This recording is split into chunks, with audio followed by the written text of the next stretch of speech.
సనాతన ధర్మ పరిరక్షణ కోసం, పునర్వైభవ పునరుద్ధరణ కోసం, ఆలయాల ఆత్మగౌరవాన్ని నిలపడం కోసం ఆత్మవిశ్వాసంతో దీక్షా కంకణబద్ధులై సంఘటితమై ఒక సైన్యంగా తరలివచ్చిన లక్షలాది హిందూ జన బంధు సందోహానికి 100 కోట్ల వందనాలు అర్పిస్తున్నాను.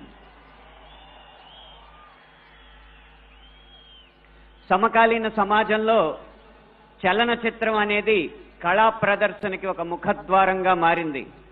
అది వెండి తెర మీదైనా, బుల్లి తెర మీదైనా, మన చేతుల్లో ఉన్న బుజ్జి తెర మీదైనా ఈ చలనచిత్రమే సంగీత, సాహిత్య, నృత్య, నటనాది కళారూపాల ప్రదర్శనకి ముఖద్వారంగా మారింది.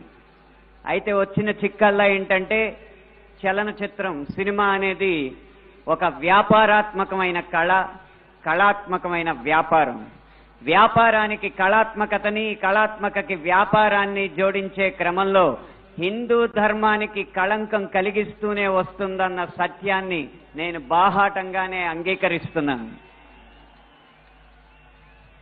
అయితే మరే రంగానికి చెందిన వాడినో అయితే జరిగిన ఈ తప్పుకి విమర్శించవచ్చు, జరుగుతున్న ఈ నేరాల్ని వేటిపైన విరుచుకుపడచ్చు. కానీ అదే సినీ రంగానికి చెందిన వాడిని కాబట్టి ఇప్పటిదాకా జరిగిన ఈ హైందవ ధర్మ వ్యక్తిత్వ హననానికి యావత్ ఈ హిందూ సమాజం ముందు సినీ రంగం తరపున క్షమార్పణలు సమర్పిస్తూనే నేను ముందుకు వెళ్తున్నాను. ఆ క్షమార్పణలు కనుక నేను సమర్పించకపోతే ఇంకొక మాట మాట్లాడే అర్హత కూడా నాకు లేదు.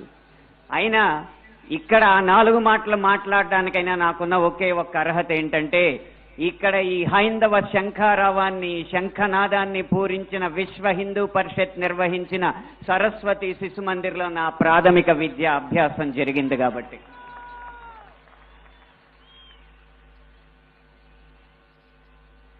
సినిమాల్లో హైందవ ధర్మం మీద దాడి ఎలా జరుగుతుంది, హైందవ ధర్మ హననం ఎలా జరుగుతుంది అనేది ఒక 3 కోణాల్లో 3-4 ఉదాహరణలో క్లుప్తంగా విభజించి వివరించే ప్రయత్నం చేస్తాను.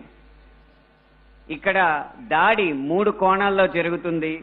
అందులో ఒకటి కావ్యేతిహాస పురాణాలని వక్రీకరించడం, 2 తెర మీద కనిపించే పాత్రల్లో వినిపించే పాటల్లో హైందవ ధర్మాన్ని దుర్వినియోగం చేయడం, 3 తెర వెనక మా ముందు అన్యమతస్థుల ప్రవర్తన.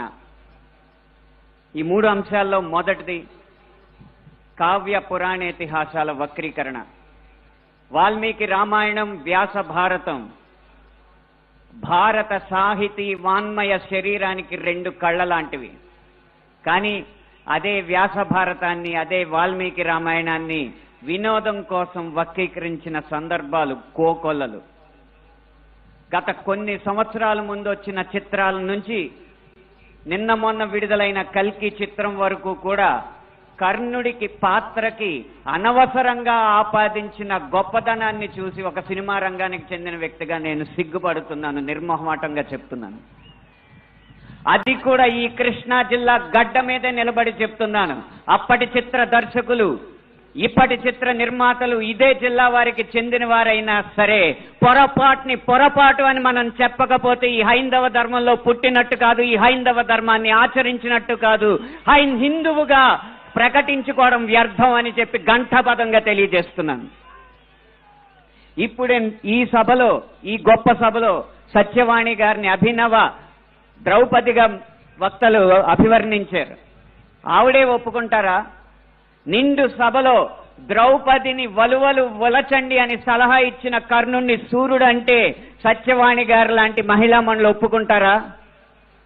గంధర్వుల్ని చూసి, గంధర్వ సైన్యాన్ని చూసి ప్రాణమిత్రుణ్ణి కూడా వదిలేసి ప్రాణభయంతో పరుగులెత్తిన కర్ణుణ్ణి ధీరుడు, సూర్యుడు, వీరుడు అంటే ఈ హైందవ సమాజం ఒప్పుకుంటుందా? ఇలా ఎన్ని విధాలు చూసినా దానంగా వచ్చిన రాజ్యంలో తనకొచ్చిన కొద్దిపాటి సంపదని ఏదో దానాలు చేసినంత మాత్రాన ధర్మరాజు అంత గొప్ప దాత అని చెప్పి కర్ణుడిని అంటే మన సమాజం ఒప్పుకుంటుందా? నిన్న మొన్న వచ్చిన కల్కి సినిమాలో అగ్నిదేవుడు ఇచ్చిన ధనస్సును పట్టిన అర్జునుడి కంటే సూర్యుడిచ్చిన ధనస్సు పట్టిన కర్ణుడు వీరుడు అని చెప్తుంటే యుద్ధంలో నెగ్గేది ధనుస్సా ధర్మమా అని ప్రశ్నించకుండా మనం ఊరుకుంటామా? ఒక్క భారతంలోనే కాదు, వాల్మీకి రామాయణంలో రాయి ఆడదైనట్టు, రాళ్లను తేల్చి వారధైనట్టు, రాముడు లవకుశుల మధ్య యుద్ధం జరిగినట్టు, ఇలా చిత్రీకరణకు అందంగా ఉండడానికి ఎన్నో అభూత కల్పనలు, ఎన్నో వక్రీకరణలు జరుగుతుంటే ఇంకా మనం ఇలా ఊరుకుంటూ ఉంటే ఎన్ని సినిమాలు ఎలా వస్తాయి? ఒక్క వక్రీకరణే కాదు, చిత్రీకరణలో, గీతాలాపంలో ఎన్ని రకాల హననాలు జరిగినాయో మనం గమనిస్తూ ఉండాలి. మీరు కొంతకాలం క్రితం ఒక హిందీ పాట వినే ఉంటారు, దమ్మరదం మిట్ జాయహం బోలో శుభ శ్యామ్ హరే కృష్ణ హరే రామ్. రండి దమ్ము కొడదాం, కలుసుకుందాం, శుభ సాయంత్రం చెప్పుకుందాం, తర్వాత హరే కృష్ణ హరే రామ్ అందాం. భగవత్ తత్వాన్ని, భగవద్భక్తిని జగత్ ప్రస్తుతంగా జగద్విదితం చేసిన ఇస్కాన్ వారి నినాదం హరే కృష్ణ హరే రామ్ ని ఒక ఐటమ్ సాంగ్ లో పెట్టుకుంటే ఒప్పుకుంటావా?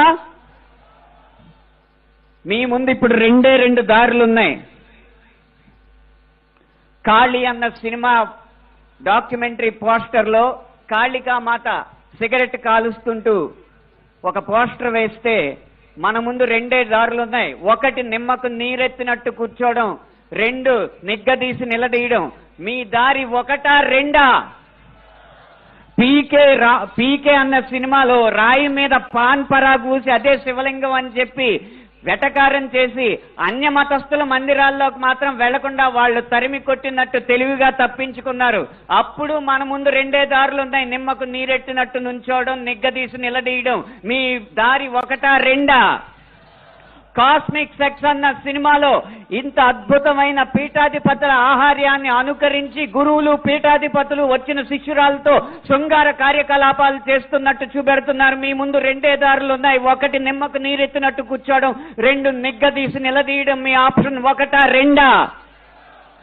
ఎంఎఫ్ హుసేన్ లాంటి దర్శకుడు, చిత్రకారుడు సరస్వతి, దుర్గా మాతల బొమ్మల్ని అశ్లీలంగా వేసినప్పుడు వారి కోవలోనే అక్రమ్ హుసేన్ అనే చిత్రకారుడు కృష్ణుణ్ణి బార్లో ఉంచి గోపికల్ని బికినీల్లో చిత్రించినప్పుడు మన ముందున్న దారులు రెండు. ఒకటి నిమ్మకు నీరెత్తినట్టు కూర్చోవడం, రెండు నిగ్గదీసి నిలదీయడం. మీ దారి ఒకటా రెండా?